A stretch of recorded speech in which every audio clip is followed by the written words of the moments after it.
Welcome to another episode of Ruff Talk VR, a weekly podcast with in-depth game reviews, exclusive developer interviews, and the latest MetaQuest and virtual reality news. We join our hosts, the father-son team of D. Scruffles and Stratus today, as they spend another episode breaking down and discussing the world of virtual reality. Hey, welcome to this episode of Ruff Talk VR. Today we're joined with the sequel of an interview, I'll say. Part 2? Yeah, the second time we're having Ryan on, one of the co-creators of Dungeons of Eternity. A game everybody absolutely loves. Yeah, from studio Othergate. Honestly, one of our favorite games in VR, Dungeons of Eternity. It even won our Game of the Year last year. And it's been so cool to see it continue to get updates nonstop. So before we start fanboying too much about one of our favorite games, do you mind to introduce yourself a little bit for the listeners, Ryan, in case they didn't catch our first interview or somehow haven't checked out Dungeons of Eternity?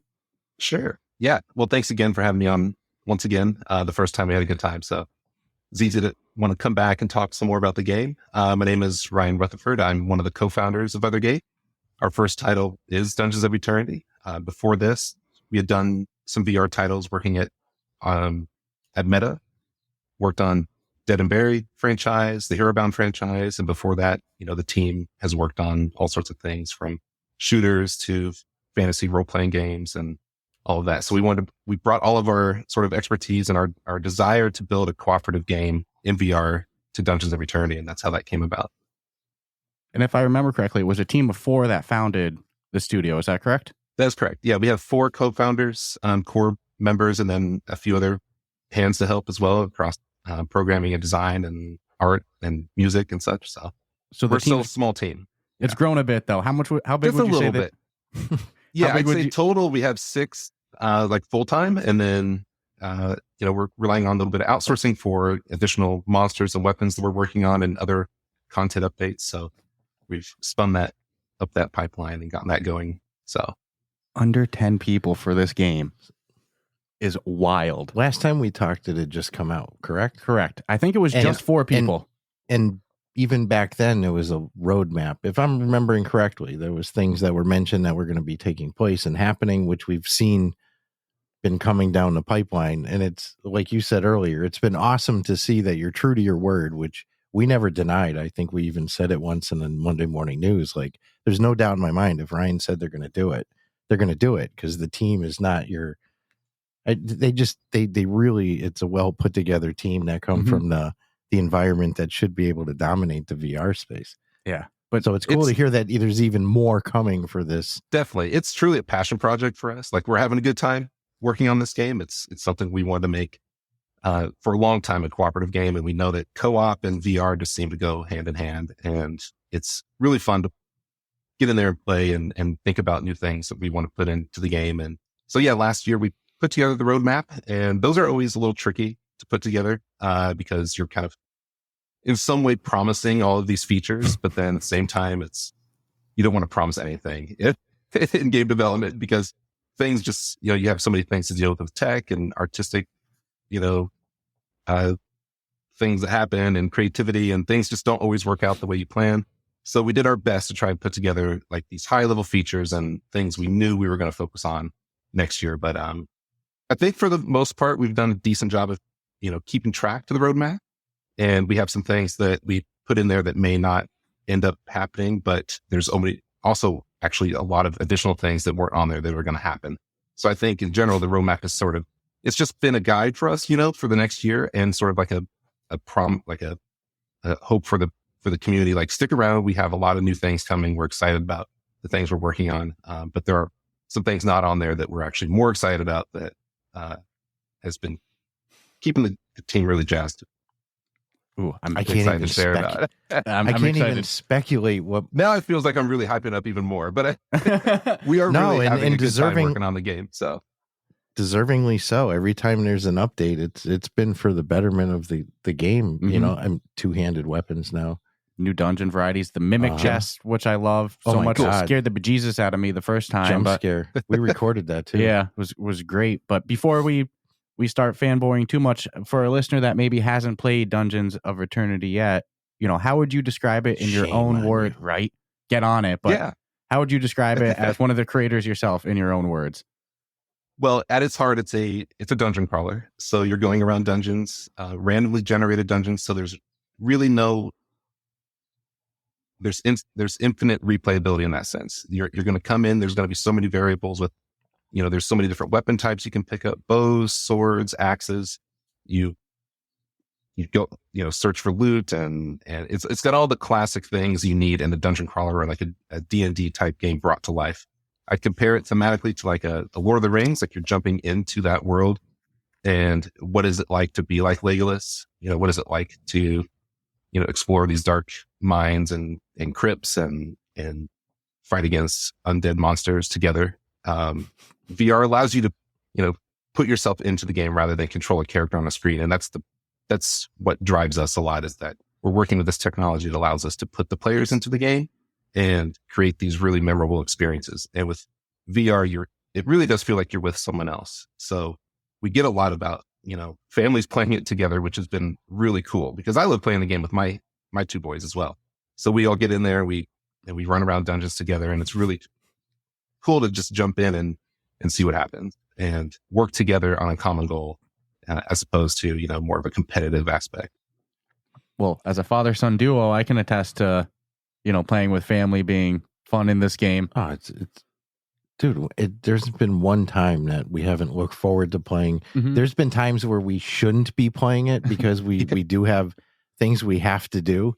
And we're like, well, we could just tack one. on a little more tomorrow if Yep. we just, Or we'll pick out a small dungeon, just yeah, pick it's out the a tiny smallest one one. we can find. Yeah. Yeah. And it really is endlessly fun. Yeah. The different room varieties, the different like dungeon types in terms of, the poison ones, the flame Mhm. ones, all the different random generation of it. It really never gets old. There's endless replayability with it. No, I'm sorry. Go ahead. Well, I was going to say, on your guys as developers, do you feel that same thing, that like, does there ever even need to be a second game from Othergate? Or is it like a walkabout mini golf effect where Mighty Coconut can keep going with walkabout mini golf Right. forever? Yeah. I kind of feel that same way for Dungeons of Eternity. Is that something you guys have talked about? We've as a definitely studio? talked about that. Yeah. And, I think we as a team think it can be that if we want it to be that. And if there are enough people playing it and have an interest in it. So that's why we're really putting out a lot of features and content that support it and get people to come back and play. Because even when we add like two-handed weapons, now the game feels completely different. You can go through and now you're picking up this new weapon that allows you to play everything you've already experienced for the most part. Even though it's being randomly generated, you're getting some unique opportunities to where maybe you come into this, entering a room with a bunch of pits with the two-handed sword is a lot of fun because now you can knock them into the pits and you can have a totally different gameplay experience by just adding a new weapon type. So the features we want to add are things that will allow us to grow the game over time if it gets to that point, if it needs to continue going, and we want to keep building onto it or add, possibly DLC packs of full realms that contain, a new biome, a set of new weapons, set of new enemies, but maybe it comes at a cost that, helps us smaller developers keep the game going. We love giving out free updates, of course, and we want to add features that allow more players to come in, or players that maybe are on the fence or they want maybe something more like a single player experience. Then what are the features or mechanics we can add that may introduce them to the game or get them excited about the game? And then from there, how do we scale the game? Also, as a business, we do have to take that into consideration to where, do we go like a DLC route with, Walkabout, or do we start focusing on maybe a whole new game altogether? Or, it's all up in the air at the moment, but, we're definitely dedicated the rest of the year to doing, some really good quality updates with some new features that should hopefully broaden the appeal, to more people. And then we can go from there. That's sort of the plan at the moment. Well, as a selfish consumer, I'd love to see you do all of that. Take on another game because the studio is going to continue to grow. And then I would have no problem personally. Oh my I was goodness. trying to think of a price of obviously the $5 price model. DLC for 10 new room varieties. Or I think you'd have to go higher. $9.99. $9.99. The reason I went $5, I was going more that walkabout price range. You But think I'm of I'm looking at the scope of Dungeons of Eternity, and that's just a different animal. It's Mhm. definitely not apples to apples. Yeah, But adding a new $9.99? monster type alone is a bunch of work. We have all the networking involved. The AI has got to work across the game. It's got to run on the platform, and you have to make combat fun with multiple people. It's a lot for sure. So it's something, but we also cannot price ourselves to where we charge, too much. Then it's a big turnoff for players. So, well, I think we'll find the right spot. I think there's definitely an avenue there. There's also an avenue for, themed cosmetics or something, to where like you maybe do spend $5-6 and get like the wizard cosmetic pack, and it gives you a bunch of new cosmetics that are really, fun to run around in and show off to other players and make you feel like never going with Gandalf. But personally, sorry, what were you going to say? Oh, no, I was going to say we should also emphasize, because I'm sure it's true, is none of this will ever be a pay-to-play situation with... No, and this is all speculative, too. We're just kind of theoretical. None of this spitballing at the table. Is none of this is locked in, but, no. When you look at the reason that Walkabout is able to stay eternal, it's because, that DLC model allows them to keep going. So I know some people aren't big on, like, DLCs and stuff, but if they're priced affordable and it means the game can be infinitely supported, sign me up. I'm a supporter of it. And look how much replayability adding 5 new room varieties adds to this game. And 10, it's like, oh my goodness, now it's so much more content. And DLCs are more of a problem to me when the base game is short. Correct. It's like it's missing something, and you're basically paying for that extra that could have been argued into the original game. But again, Dungeons of Eternity on scope is like, even if there was never a DLC, it's infinitely replayable. Yeah, it's like almost every time you turn it on, it's a new DLC per se, because you're never guaranteed that same experience twice. But I'd love to see another set of like a totally different world and new weapons and so throughout the development, we're always like, well, we eventually have to ship, like during development, we have to ship this thing eventually, so let's put in what we absolutely need. And we don't want it to be like, we'll do a little bit and then, we'll just save that for updates. It was always, we got to ship with something that is substantial in case we don't do any updates. And even though we had built it originally to have updates in mind and then scale it over time, and then hopefully get to the point where maybe we are adding in things to purchase or whatever, however it scales, right? That was during development, it's always, we'll save that for an update, or we have, we could definitely do that type of biome someday, or that type of weapon. We're launching with this, and then we'll get to that at some point. But we have endless ideas, and the community has given so many awesome ideas and feedback, which has been really exciting to communicate with them and interact with the community. And the community is such a positive place. Like, you can jump into a quick game in Dungeons of Eternity, and players are very welcoming. So for new players out there, I definitely recommend, if you don't have anyone to play with, you can still jump in. And there's a really nice community that's eager to play with you. And in fact, one of the new features, I'm just going to go right into it. One of the things where we are working on is a larger lobby that we're calling, mega lobby at the moment, but it's sort of this bigger social space, like a town type. It's not really a town, but it's kind of like that, to where you'll be able to meet up with players. Like, some players will come in and they'll have friends already with VR sets or something. They already have a group they play with, but there are a lot of people who don't have that. And they come in, they're like, well, I'm going to meet up with some people to play with. They could just quick join at the moment, but to go around and interact with other players or goof around or launch into new modes, we'll all start from this new mega lobby that we're working on. Is it going to be kind of a similar concept to like the Resolution Games Heroes Hangout that you'll see in like Demeo and Blaston? I don't know if you've ever checked those out. I haven't checked those out, but it sounds like that. It's like a social hub, and it's also going to be a jumping point for like new modes, because we get a lot of feedback on, can we make this 4 players? Can we have a 5-player raid? Can we do this?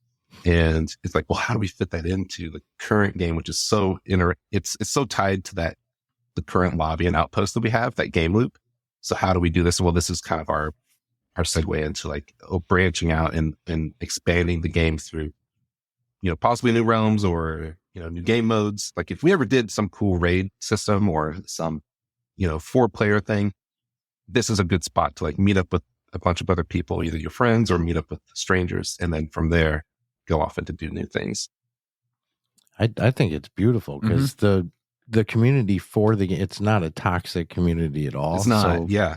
I can see seasoned players hanging out in that lobby, just taking new people on, like, hey, I'll help you out. I'll get you through the dungeon no matter what.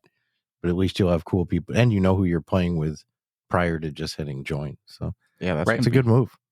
And are you able to talk a little bit about some other ideas that you guys have in place for upcoming features? Nothing Like- in stone. Yeah, like, you hinted at new game modes Yeah. and stuff like that.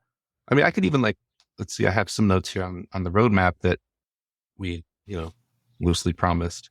There's always the new content, right? We have new monsters that we're working on that are very exciting. So I'll just leave it at that, and some will be surprises and some will probably hint at as the update approaches. Like the Mimic was a big surprise. So that was exciting. New weapon styles and such, new chambers, dungeon chambers and things like that will always be something we want to continue to add. One of the things with the dungeons that's kind of an issue that we're working around is that as we add more chambers, it breaks saved dungeons. And that's a problem because so many people love that feature. Like you guys were talking about earlier, like you save that one dungeon that you want to beat. And that was something we threw in at the end of development that thinking players might like this. And it's one of the most well-liked features. So, but when we add new rooms to the game, which is something that people also like, it breaks your saved dungeons. So we have to figure that out so that we can scale that and also keep one of the most beloved features in the game. So that's something that's important. We have, so many people wanted an arachnophobia mode. As we know, the spiders in the game they're a little creepy. So we're working on that. That's coming. These are all based on, we want more players to play the game. We think it is a lot of fun. We think it's fun with other players. So let's see. The big features though would be like that mega lobby I was talking about. That's a big one we're working on. We have another thing down the road that we're thinking about doing. That's like, the term isn't figured out, but it's like these assignments or quest lines. So they'd be fixed dungeons and you play them in order, and they might have like a theme or like a little bit of story behind it or something. And you'd play them in order and you could always replay them. So if you always want to fight the big ice golem, he's going to have a level that's built around him so that you can always replay it. And then within there, we'll have like challenges or difficulty settings. So there's like so many things to just play again, or, if players don't like the spider levels, well, there might be a level that's all spiders because that's a lot of fun for a lot of players, but they can skip that if they don't want to play that one. So we can really just like sort of take what's already there in the randomized system and handcraft a bit more levels and experiences that way, and add a little bit of story in there, and then have some challenges and achievements attached to that with unlocks. And it allows us to have like more of a directed like playthrough through the game that kind of feels like a single player experience.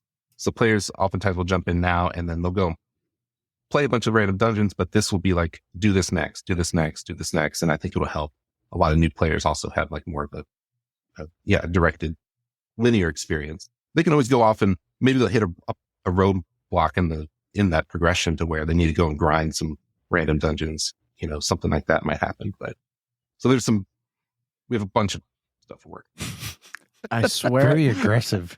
Very aggressive. Just the other night we were playing and I looked at my dad in VR though. So, I looked at him though. You see his avatar. My character. And your character. And I go, call me crazy. Who is pimped out, by the way. Yeah, he's got the white eyes, white glowing eyes. All the glowing stuff on. I look at my dad and I go, call me crazy, but I feel like a co-op campaign would work good in this game. Something for new players to introduce them to. Some lore. Yeah, some lore, some story.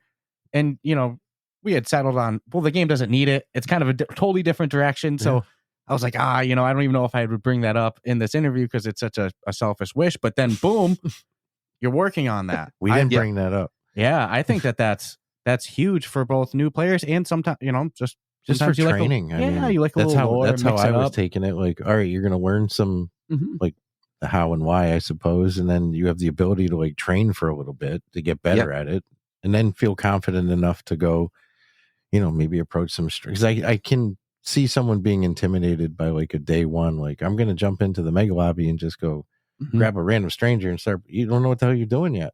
Yeah, but you go in the story. You do all those missions. You're going to come out feeling confident, some knowledge. Oh, I love that idea. Yep. But let's be honest, it's a game best played with people. And that's what makes it special to me is like, it's not just a dungeon crawler. It's more just like Walkabout Mini Golf. It's not just mini golf. There's part of an overall experience that when you add that social equation into it, changes the whole dynamic of the game. I mean, you have to have teamwork. You have to have communication. I think it's great. I like where you're going with it. Yeah, and I don't mind the dungeons getting wiped. I What do you compare mean? it. No, lose the save? I meant heartbroken. I'm harp, but it's like dungeons. It's like Ghost of Tabor wipes. If it means that back end stuff gets added to the game, yeah, no, I get then it. it's necessary. I get it. If to add new rooms, those But need to get wiped. I just hate when I find like my, dungeon that I want this in a showcase. Well, it'll be even better when there's more rooms I know added. I So know. I don't mind it. That's the trade-off.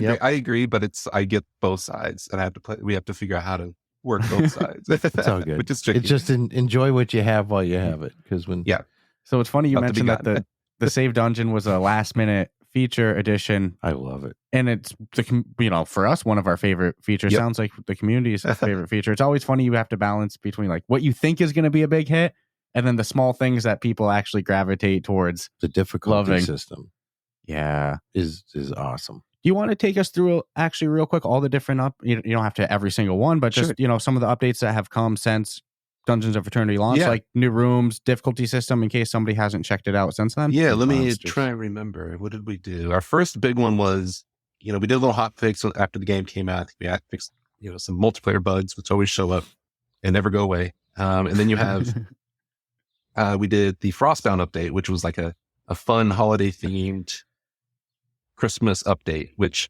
was a pretty cool update. We had some fun cosmetics where you could dress up as an elf or Santa and things like that. We had the candy cane axes. We learned some things from that as well. We added a temporary realm, which was really cool, where the outdoor areas were covered with snow. So that was sort of our test on how players would react to that. Some of these are like little, we've been wanting to do this. How's the community going to respond? And we also learned some things from that update, which was good too, on how we should and shouldn't handle certain features in updates. So, but it was a fun update. And then after that, we did the latest one, which, was the long swords and traps update. So that added two-handed long swords, added the new mimic monster. Oh, Frostbound added new monsters as well. So that we added the imps in that update. And then this one added the mimic. And then we have long swords, new trap rooms. I think we added almost 30 new rooms. So each update, we try and add more chambers and a bunch of other we're always, trying to improve the stability of the game and making sure the players have a good, solid, smooth experience. And then this next one we're working on, I won't talk about too much, but there's some new stuff coming. We're still kind of figuring out exactly where some of that's going to land. And then we're probably going to do the mega lobby after that. So those will all be coming this summer, though. It should be. Wow. No guarantee exactly when in summer, but over the next few months, that's what we're tracking towards. So, and there was a Quest 3 visual enhancement, was there not?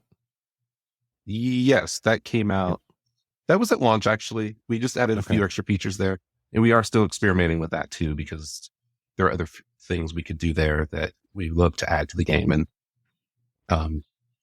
really push the Quest 3 even further there.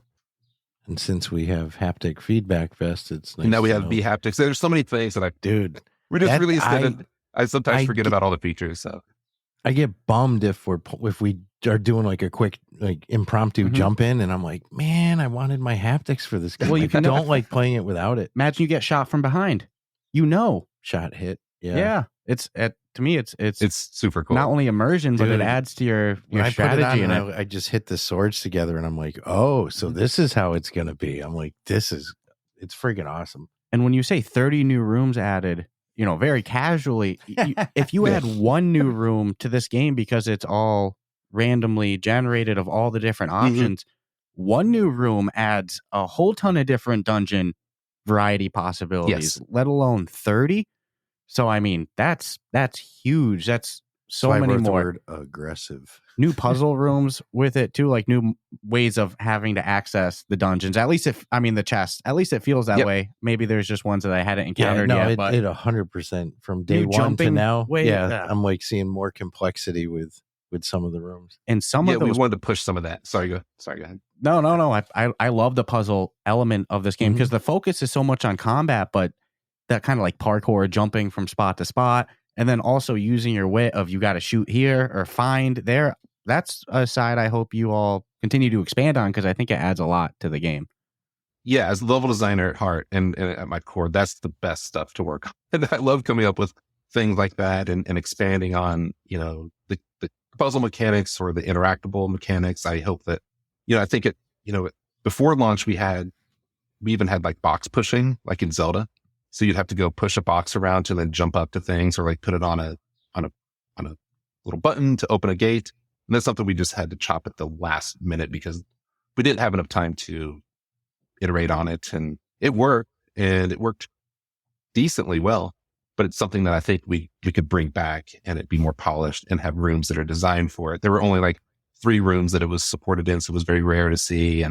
But it wasn't quite figured out. There's some other features too that just didn't make it at the end that we can now turn into, new puzzles or new, interactions in the game. And that's also with like the quest lines. We could do stuff like that. Even we can really showcase those things. We can have that whole level, that whole entire dungeon that's just platforming, or that whole dungeon where you're climbing chains up a giant tower that takes forever and you fall. Well, you die at the bottom of the pit, and we could do these kind of really cool out there, bit more handcrafted, dungeons that would be fun to replay over and over again and maybe push some new mechanics at the same time.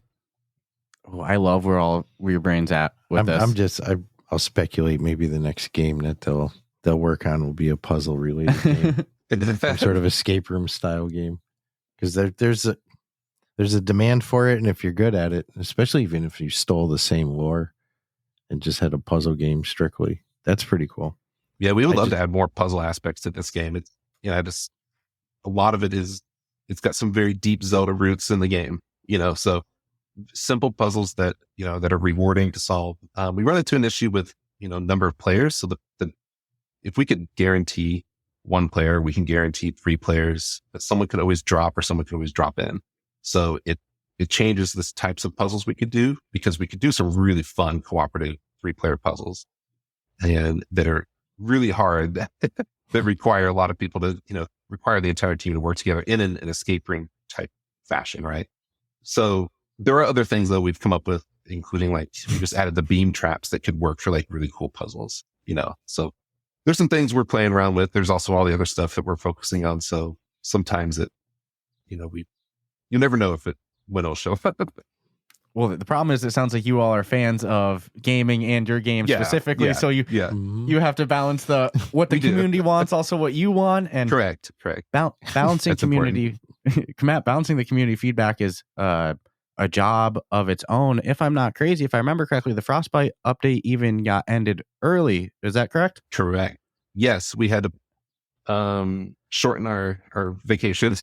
So because of that, we really wanted to. We were going to wait another like 15 days, but we kept getting a lot of feedback. Like, we got to take the chest out, because a lot of the chests that you were getting were these frozen chests. And that's all you were getting were these extra cosmetics or these candy cane weapons. And so we learned a little bit about that. So we were able to take that out and get the game back to sort of we left the other snow stuff in, but took that out, which was not a lot of work, but it was great. It's great hearing that feedback from the community though, because then we're learning as we go too. We know what to do next. So all the suggestions from the community are great.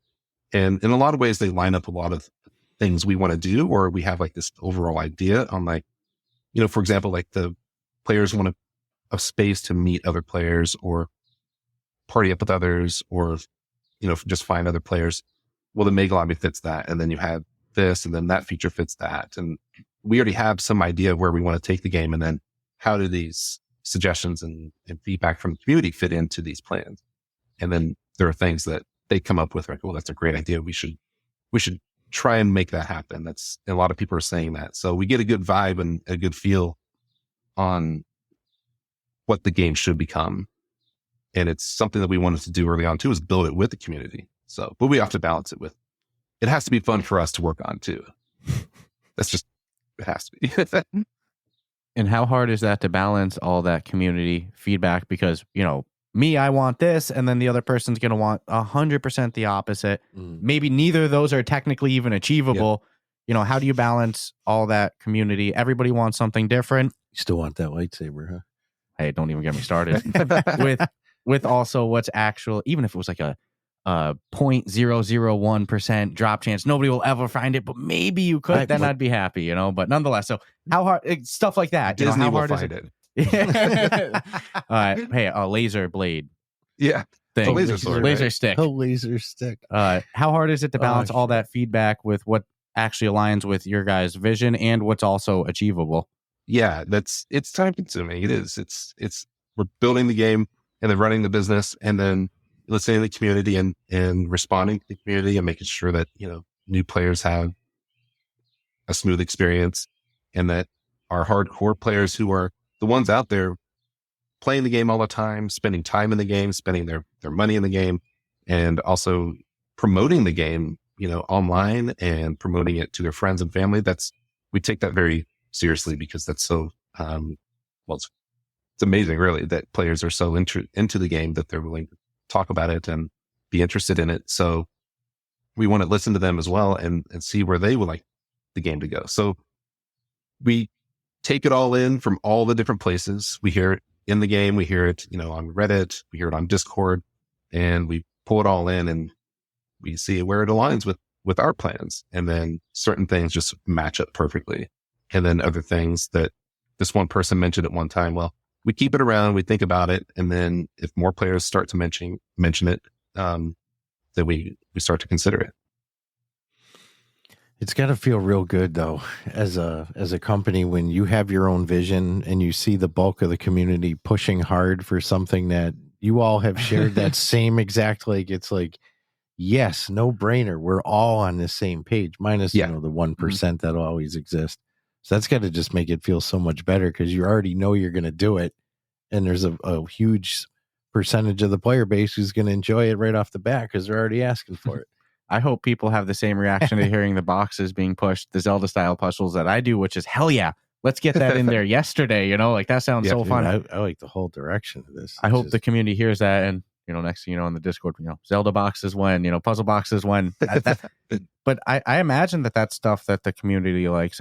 Does it seem like the community is as puzzle fans as we seem to be? Or is that a more niche, I guess, enjoyment of the game? It's mentioned often. I'm not sure if it's like the number one thing that players want.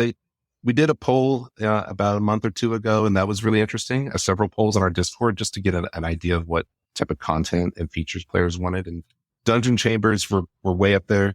You know, new cosmetics and weapons, of course.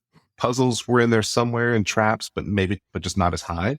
And so things again like bring up the quest line system. If that's a good place for us to possibly try this out. Like we could have a whole dungeon that's all puzzles or something like that. You could have a whole dungeon that's all, you know, dark torch corridors, which most people like, but there are players that have said they don't like those. You know, there are players who say they don't like this but they love this. So this system could offer a way to give players even more choice in the types of experiences they have within the game. So like I love running through these dark dungeons. These are a lot of fun, or I really like playing against only the spiders. I want to see what that's like. So just have to balance out all those different things.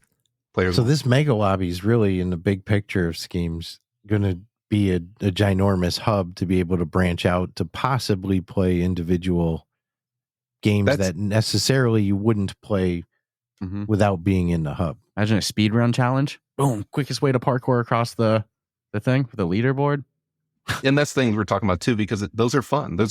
It's fun to just run around the lobby and just interact with each other. I mean, you play Gorilla Tag. It's a playground. That's what they built.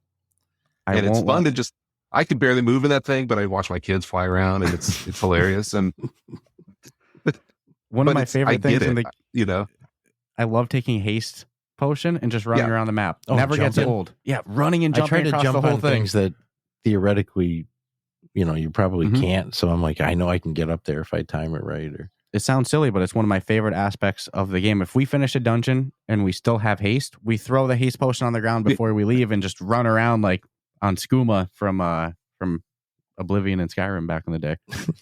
And that would be fun too. It's like, let's see, you start the level and it's just like a challenge or some sort of gauntlet run or whatever, and you you have all these potions and they're all haste potions, and you throw those down, you see, you're just jumping across chasms and trying to get to the chest at the end or something. Whether we get to that stuff, that's the type of stuff we do talk about though as well, because it does fit. We could fit that into the game some way.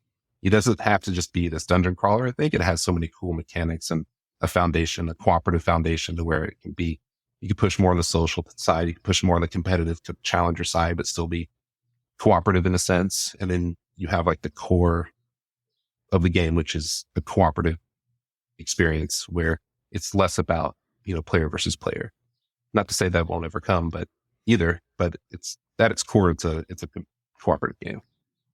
That's what I think. This game would go forever. One day, a selfish wish would be is like you could do like a player versus player, but one player could be one of the monsters. Pick one of this array of monsters. I'm not sure what color it would be. Like for difficulty, maybe they would change it, but that's a game changer. Some of those monsters on purple difficult, like when they're purple colored, dude, are insane. Like the wasp. I call it the wasp. That thing dodges like nobody's business. And is so fast.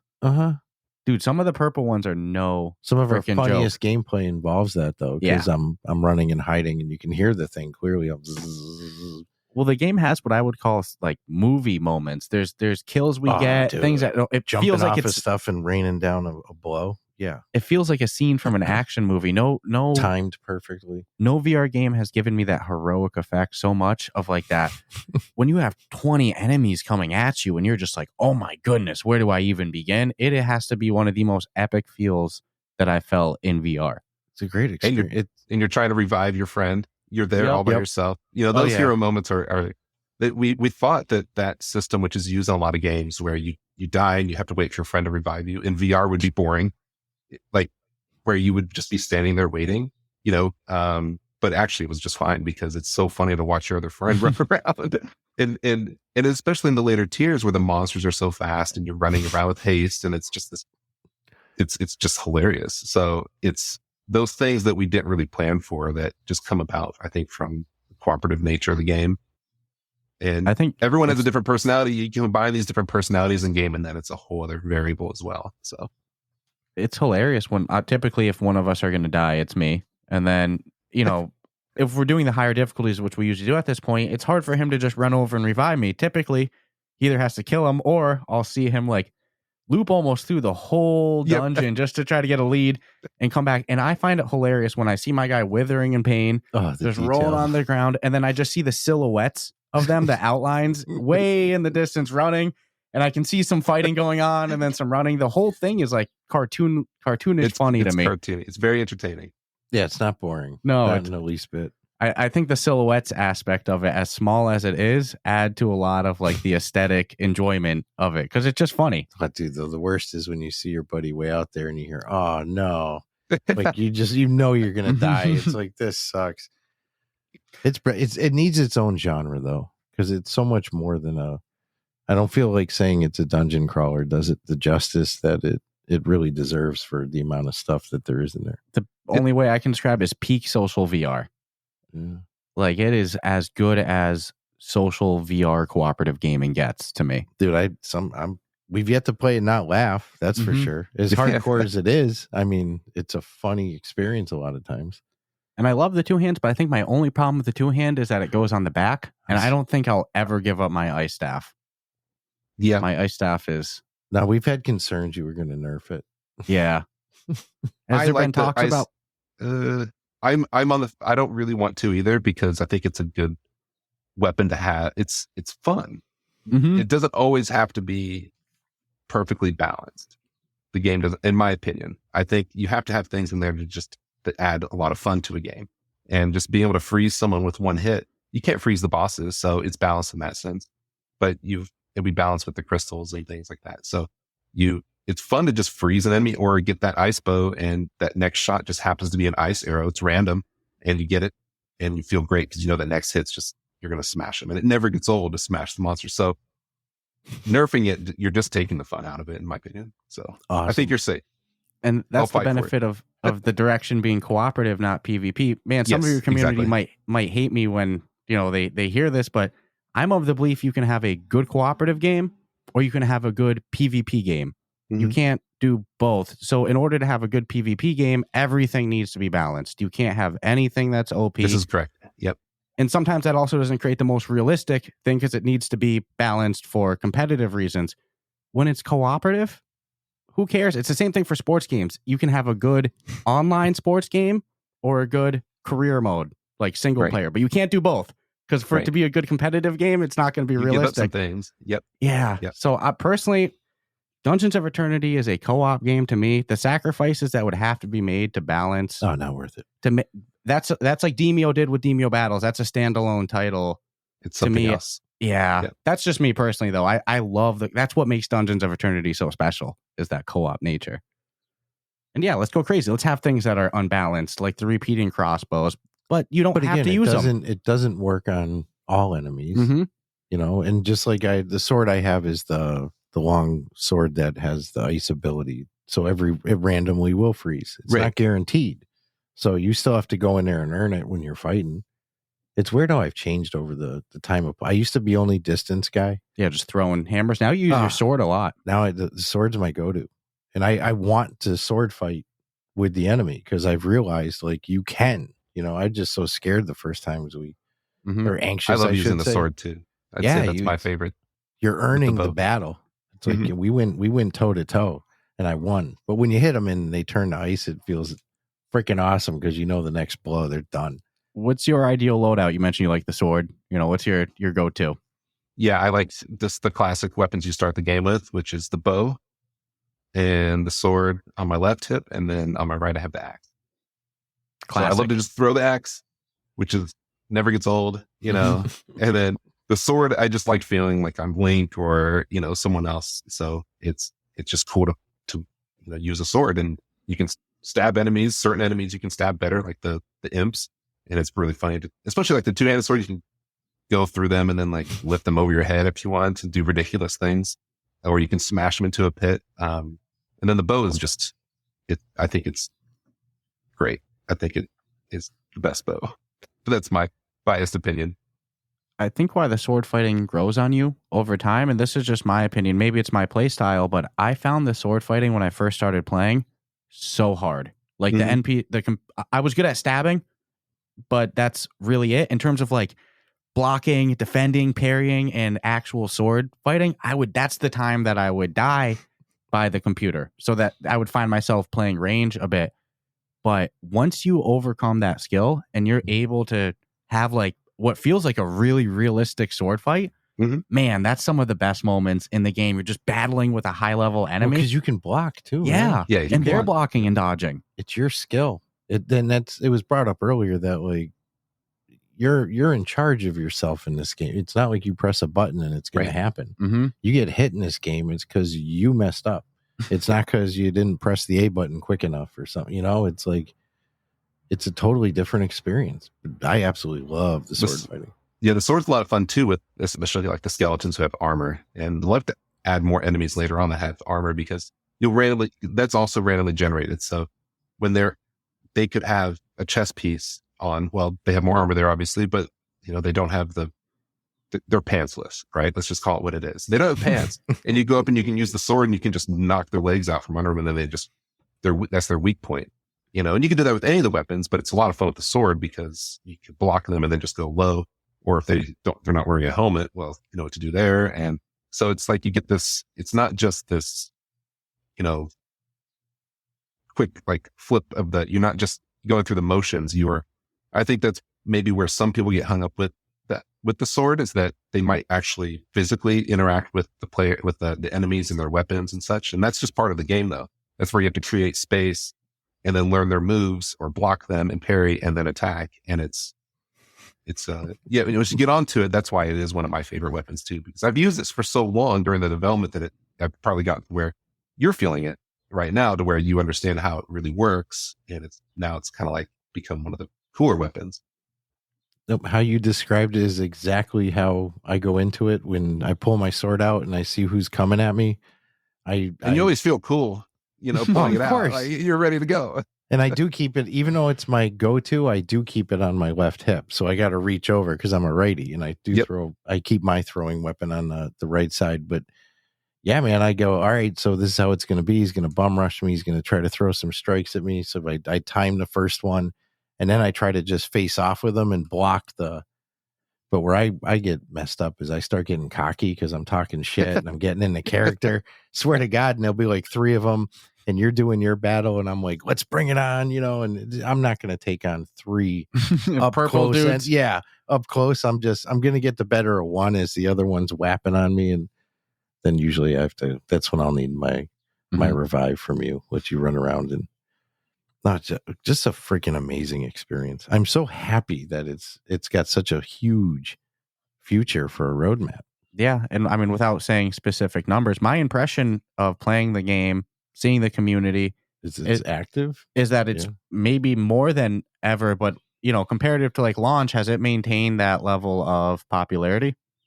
I would say it has. Yeah, it's it dips at some point, but that also could just be the seasons of life to where summer's coming up now, so less people are going to play games typically, and then in the winter everyone's inside, for a large part of the United States at least, and so we do see an uptick in like players playing around that time. But when we release updates, somewhat consistently, we notice that players jump back in, and then new players jump in, and it's staying relevant on what I would say the top selling charts. So we get a lot of reviews, often enough to where we feel like it's got a healthy life at the moment, to where focusing on updates and everything feels like a good move at the moment, and not spinning up something else or focusing on that.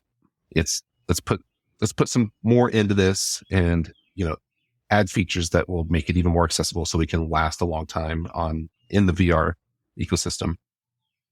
Well, admittingly, just due to our what we do with the podcast, checking out a lot of different games, trying to stay on top of everything. We did take a couple months off. Like I think it was probably January, February, and a little bit of March. And then really when we really went back in was with the Longsword update. And since then it's been nonstop. So yeah, it's been a little out of control. I can even attest on our end, those updates, hearing that new content, that is what gets new players back in. And when we went back in, I was like, dude, this feels like so much more content. Dude, the jump scare we got was legit. Yeah, from the mimic chest. Yeah, it was no joke. We have it on tape. It was legit. I don't know why in a million years we weren't thinking it would happen. We stay locked and loaded. Like he'll have his crossbow ready to go at a chest before the minute we you put open the key it. in, I start firing the bolt. Whether or not we get jumped or not, just on to or be. I got my sword out and I'm just ready to start poking on sight. So it totally changes the pacing of the game. Oh my God. Which is really interesting. You can't let your guard down with some of the chests now.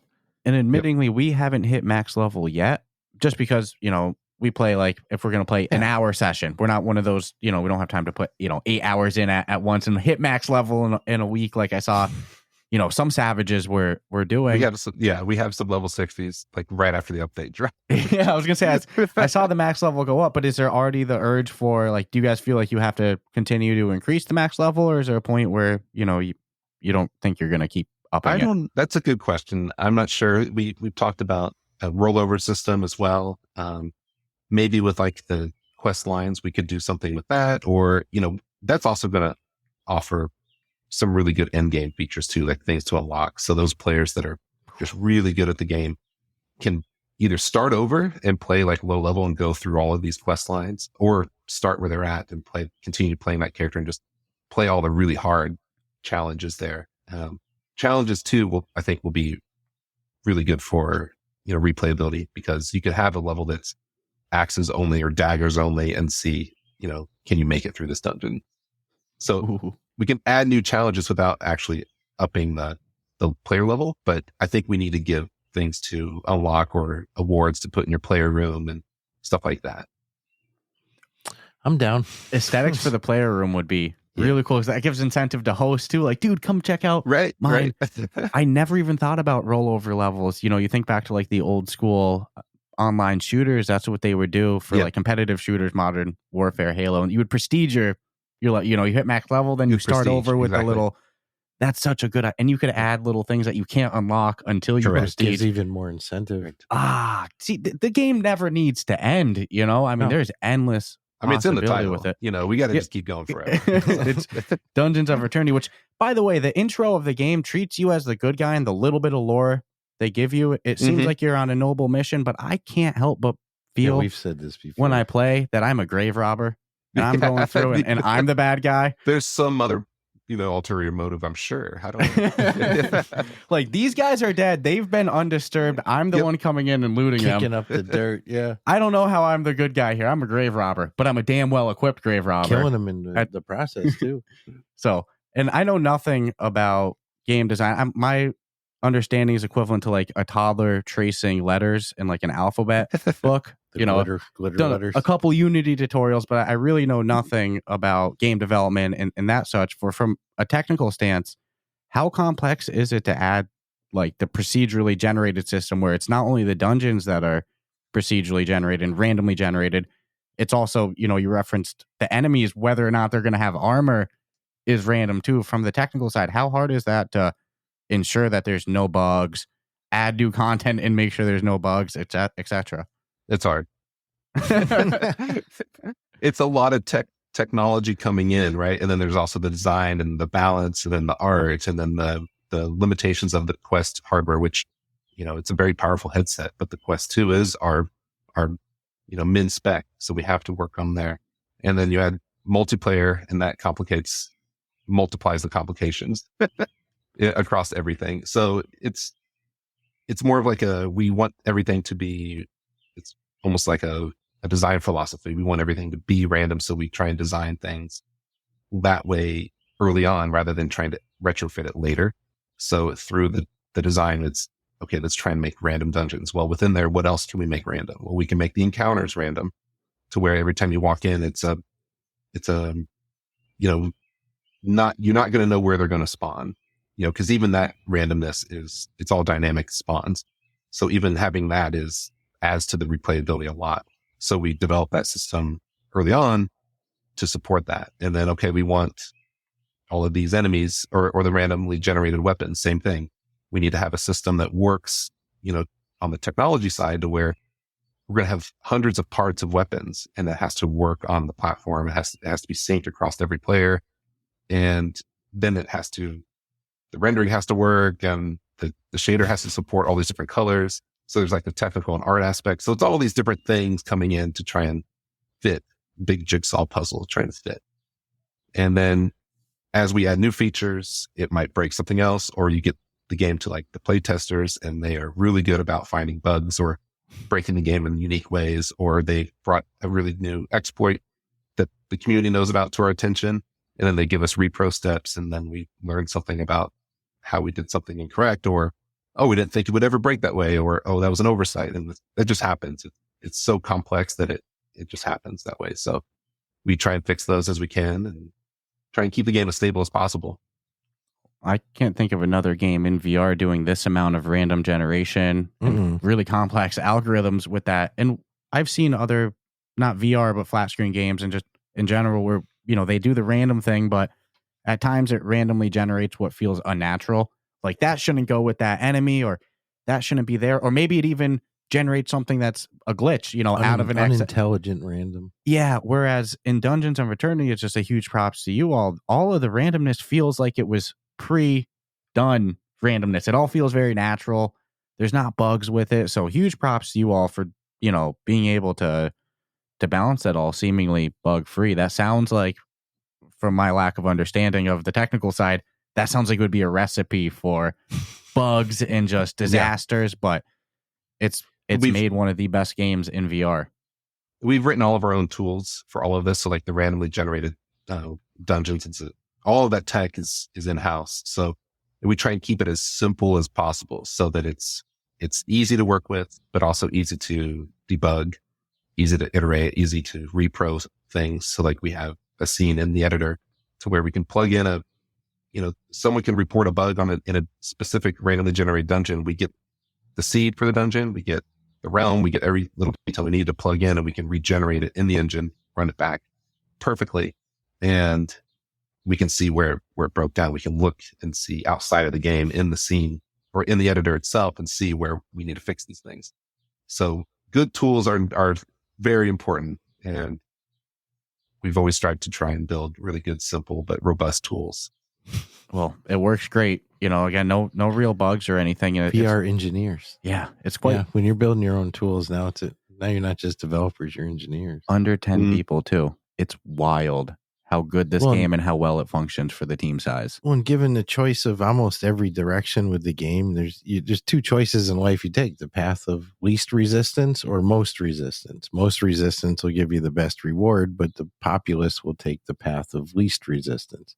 Where here's a studio that's pretty much laid out, and you make it sound easy too, but on paper, to me, it's the hardest path to take, but has some of the best product to show for it.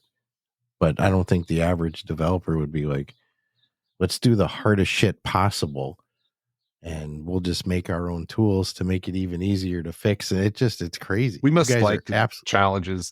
I think we just like to give ourselves a really hard challenge over and over and over again, even though we're like, all right, the next update should be smaller, but really gets up being bigger. And, like the roadmap, that seemed like a lot of stuff. And then now it's like, well, it's probably going to be even bigger than what we originally intended. So, well, this is a good example of gamers making games. When you have a team that is but passion, that it's people that play VR. You guys have been in the industry for a while. You enjoy gaming. You know what people want, and most importantly, there's not another Dungeons of Eternity in VR. There's no other game like it. Right, it's its own genre. So you made something fun. You made something that players want, and you made something that doesn't exist. Yeah, it's obvious why it's successful and why it's a hit, in my opinion, why it's so much fun. So one big thing I've got to ask, and I guess shame on me for going this long without asking, has there been, discussions or talk about bringing Dungeons of Eternity to other platforms, whether that's PC VR, the Rift Store, PlayStation VR, etc.? Yes, definitely. We get asked all the time if it's coming to PC VR and PSVR too. So we are working on early stages for PC VR. So bringing it to Steam. That's what we are working on that right now. So, but what we don't want to do is just do a one-to-one port. Like, we want it to feel like a PC VR game. So we want to up-res some of the visuals and go through each dungeon and maybe add some new lighting features, more detail, try and make it look like and be the best version visually, and run at a really high frame rate. And it's already optimized for like a lower end device, but Quest 3 is very powerful as is. But again, our min spec is the Quest 2. So that's what it was designed for. We do a little bit more that we can on Quest 3, and then PC VR, hopefully we can push it even further.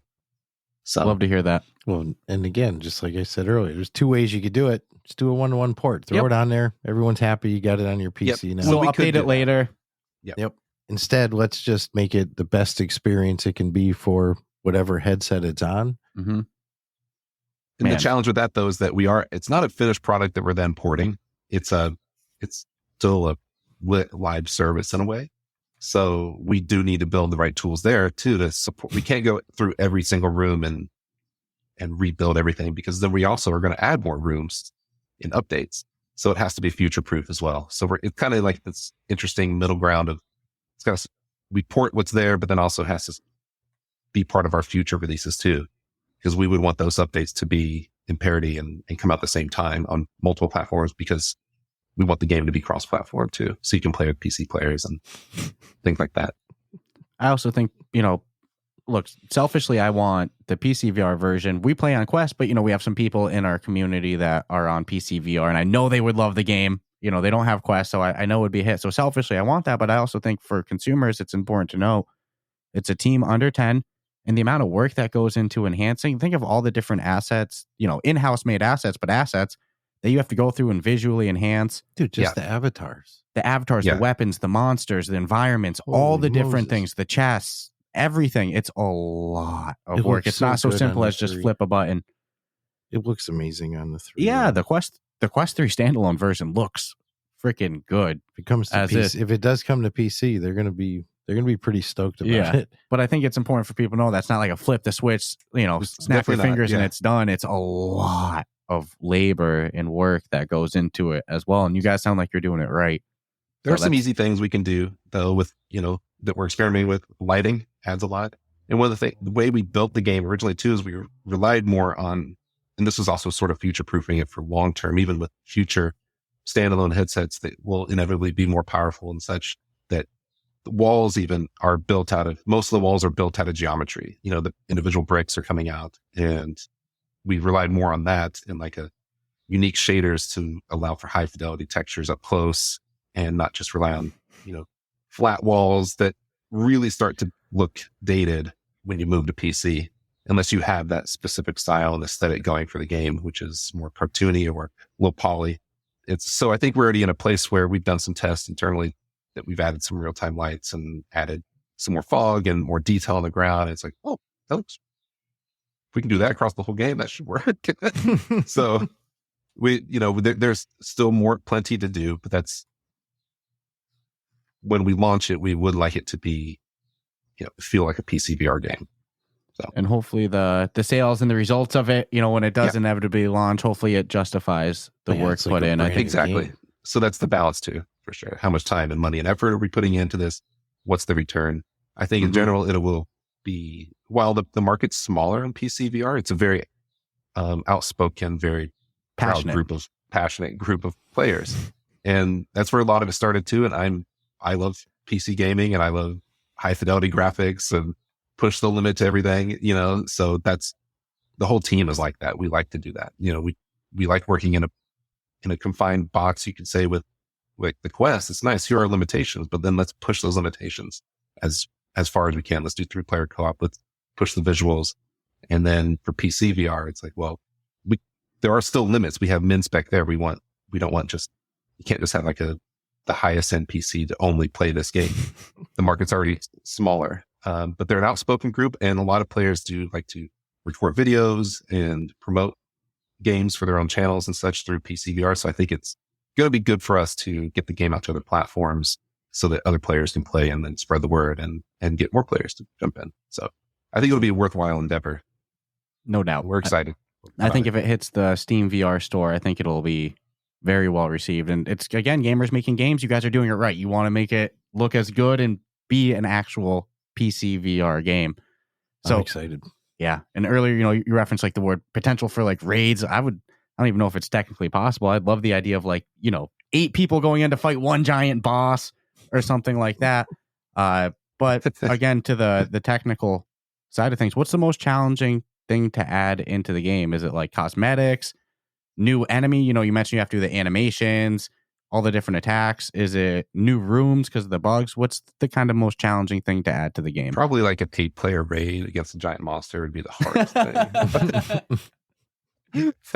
That's actually something we've talked about quite a bit. So I'm glad that you're excited about that potential. That's something we would love to try and do, though, is something like that. So the social hub, that's for us. We already have people to play. We play with each other. Boom. We wouldn't really need to go in the social hub. But if we need to meet up with 8 people to take out Joe Schmo, we're going there. The boss for some legendary loot. Let's frickin' go. And then, you know, you're going to want some people with healing staffs. You're going to want some people that are archers. So I go to the old school MMO, you know, raids. That's kind of what my brain was thinking with it. I mean, ultimately, if that's where the game can lead to and bigger and bigger and bigger, you know, you still have those smaller parties, which are fun, you know, 3-player, you know, dungeon crawls. But then if you have like an 8-player raid, that's a different experience altogether. And it's more MMO land or like classic fantasy game, you know, where we want to get to. And it just honestly just requires more computing power, you know, and as more of that comes along in, you know, VR's life, then we're going to get to do more things like that. I think that we could do something like that in dungeons already.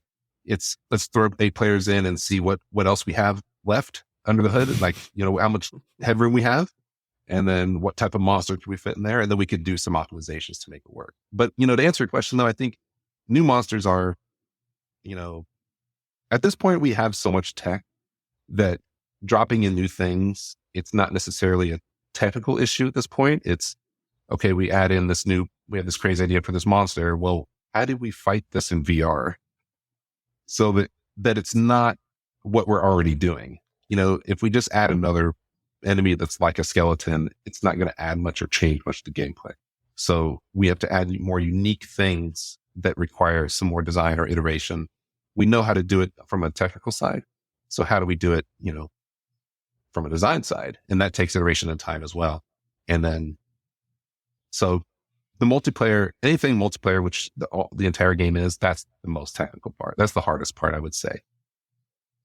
Imagine, that dragon that sits on top of that castle in one of the outside room. Imagine fighting that giant dragon with a group of 8. It's been a dream, to be honest with you. We've talked about it like, it's too bad that we can't, mess with that dragon. It already organically fits into the game. Yeah. Oh, man, I'm on team, monetize the game however needed with DLC or whatever, but the game could go forever. That's my, as a selfish consumer. As long as the community's supporting, there's no reason not to. Yeah, I love it. I think a DOE 2 would be something different, I think it'd have to be like, it's leaning more into like, this is just me talking, not anything that the team has talked about or anything necessarily, but I think it'd have to be, it already has what it already is what it, like, what would a Minecraft 2 be? Not that we're anything like a Minecraft, but Minecraft doesn't need a sequel. It just it just is what it is, and it lives there, and it's got its updates and its mods and community. And then you have, Dungeons of Eternities. This is kind of the same thing in some ways, to where it can continue to be built upon, and it's already established. And it's always appealing to think about a new game, but it's also, you get past that honeymoon stage, and then you're like in the development, and then it's like we have to market it and ship it, and it gets that last bit, that last 10% is the hardest. And we already have a game that's already out and alive and supported by a really great community, to where we can continue to support it. In some ways, it makes our lives a lot easier, So as long as we're able to monetize it, and more players are buying it, and we're able to, stay in business and continue to do what we want to do, then I think we'll spend a lot of our time. A DOE sequel or something would be probably something different, maybe more like heavy story or lore driven, or some big open world thing, but that's going to take a long time to do, to where maybe we can, drop in things, hints of that stuff, or build it over time in Dungeons of Eternity. We'll see where it goes. So much potential, so many different options to go. I got so much faith in the studio, though. I've said it a bunch of the episode. I'll say it again. It's a walkabout mini golf. To me, you said Minecraft. That's another example, or Ghost of Tabor, or any of those games. Just keep that going and going. And they don't need a sequel. It's just technically not. As long as the community's down to support it, and monetarily. I think that Mega Lobby that's the game changer right there. Because now you just go wherever you want. Well, how many times have we sat there just spinning around weapons, because the physics in the game are fun? I hit them like baseball bats. We'll sit around the fire. There's the seats. We'll just sit there and chit chat a bit. Those little social things in a hub. Come on, man. So yes, we want to add more of that in the Mega Lobby, stuff like that, and then give players things to mess around with, and then see what they come up with, and then we can iterate on that space as well. It'll never be final. Like, we can add a new room, a new area, or a new thing to play there, or new thing to climb, and you mentioned like getting things for aesthetically for your hideout area. It's like, I don't really buy potions, so money to me is like, I am Scrooge McDuck with money. I'm just loaded to the gills with coin. But if I needed obscene amounts of money to buy new cool stuff, then I'm going after money in the dungeons a lot more too. Yeah, so much potential. I wanted to add I'm going to throw this idea out there anyway, and one of the things I had talked about wanting to do with all the gold that we have in the game, because there are some players who have like millions of gold. But if you had like a vault room, and it could be even shared, and everyone that's in the lobby right now, you go in there and it's everyone's gold kind of piled up together. So like, look at all of our gold that we have. It's more of like a show off. Like, look at all the things we've collected. It really goes in with your backstory of the game, that you think you're more of just a great robber. You're just going through and collecting as much gold as possible. But it's a neat way to just kind of like see what you've done and what you've accomplished. And that all those little gold picks up, is just incrementally adding to this little pile of gold or something. We're going to start to see avatars walking around with diamond rings. Yeah. The grills on. Yeah. Nice, big, thick gold chain necklace. Couple pitbulls with us too, Too fun, man. I think I could, I think we got to get you on, once a year or something like that, just to catch up. Just to catch up. What's coming next? To me, it's a game. I think in 5 years we could be talking about Dungeons of Eternity. Hey, that'd be great. I hope so. Like you said, it's in the name. There's endless ideas, endless content. Well, and it's a studio that can deliver. So, I mean, let's be honest. At the end of the day, one could argue, people say a lot of things, but this is a studio that's already done a lot of things, said a lot of things, backed up those things. throwing out some surprise thing. Listen to the community. Yeah, and they're just going to continue in that method. So that's an unstoppable recipe. Yeah, cool stuff. Great stuff today. Anything you want to ask Ryan before we wrap it up? It's always more than I could probably ever wish for. So yeah, this was a good one. This was a fun one. Yeah, this was fun. I went in loving the game. Again, we've been replaying it again a whole bunch, pretty much nightly since the Longswords update. But I'm leaving this interview even more hyped for like the next year of the game than I thought I would ever. Oh, I'm so excited. So great stuff, Ryan. You got me, who's a fan of the game, even more hyped up. Hopefully the members of the community, I'm curious to hear people's thoughts, if they're down to support with DLC or if they'd rather a sequel. To me, it's like, it's a no-brainer. DLC is the easiest way to support other than buying the game. But to me, if it meant the game could go forever, to me, that's no-brainer. But I'd love to hear the community's feedback. I'm curious to hear everybody's different opinion of where the game should go. But thanks again for joining us today. Before we wrap it up, anything else you want to say for the listeners or the members of the community of Dungeons of Eternity? Stay tuned. We're working on a bunch of stuff. Thanks for all the support. Thank you for leaving really nice reviews on the store. That actually helps out quite a bit. Yeah, I'm really happy with everything, how the game's going, and how the community is so pleasant and responsive and positive. It's a cool thing to get everyone in together and raid some dungeons together and have a good time. And again, to the community, updates are coming at a good rate, but have patience too. It's a very moderately sized. There's so much sized to do. I mean, whether there was an update that comes tomorrow or 6 months from now, there's still enough to do. You're not going to miss nothing. You know what I'm saying? It's like, and I definitely appreciate the patience of the community for that exact reason. Yeah. Oh my God. No, because everything, it's not like we're broken stuff. It's just a great experience. You can do over and over. Never going to be the same legit twice. So everything to me on top now is just gravy. Yeah, just a bonus. Yep. So great stuff, Ryan. Cool. Thank you for joining us again today. Hopefully we can get you back, like I said, maybe like once a year just to talk about where the game's going. And for, the listeners of the episode, we always say it, subscribe, rate us 5 stars to us. But more importantly, if you haven't checked out Dungeons of Eternity, get on it, go hop into it, especially if you like co-op gaming. And if you have checked it out, go leave them a 5-star review on the MetaQuest store. That stuff helps developers so much, and they definitely deserve it, to say the least. So thank you all for tuning in today. And other than that, we'll check you out next time. Ciao, ciao.